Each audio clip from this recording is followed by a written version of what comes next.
Leslie, first of all, pleasure to meet you. Your Christmas album has been playing on loop here in my household all of December, so thank you for that. It's Oh, amazing. my pleasure. My Uh, pleasure. Thank you for that. of course, but this film is quite amazing, and you do such a remarkable job at playing Sam Cooke. It's amazing. Now, Sam's an interesting figure because out of the bunch, he might be talked about the least in modern days, but his impact at the time was huge. Why do you think that his activism isn't always thought to be on the forefront like Jim Brown or Muhammad Ali?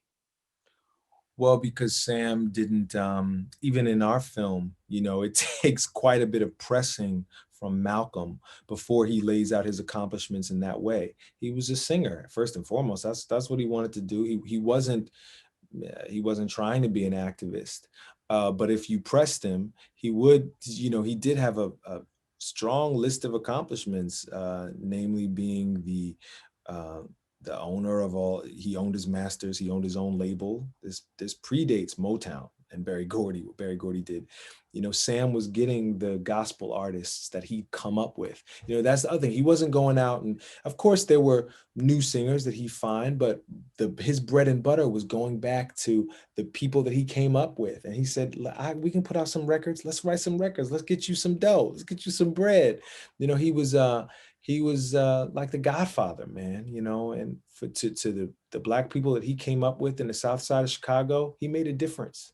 Absolutely. Now, I was talking to Kingsley earlier, and he told me that you guys really had an understanding, but that scene where where Sam and Malcolm X face off, you guys really got into it, and there was a lot of improv that was happening on that scene as well. Can you talk to me about working alongside everybody in the film? It's fantastic.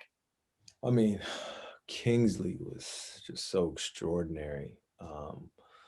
And as an actor, part of the performance is, yes, it's your research and whatever little talent you can cobble together, but uh, that performance, when I see it, the thing, it is partly that. It is partly a great deal of the work is being done by Kemp's Sure. script, his brilliant script, and then it is your scene partners.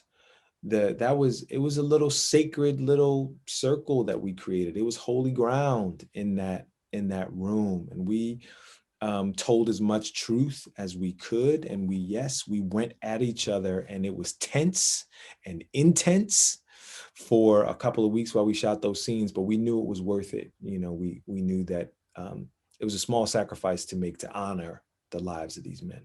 Well, I'm so happy that this film got made and it's going to be out there pretty soon for everybody to see because the conversations that these four strong, powerful men were having are the same conversations that a lot of kids are having nowadays in 2021. So thank you so much for your time. I truly appreciate it, Leslie.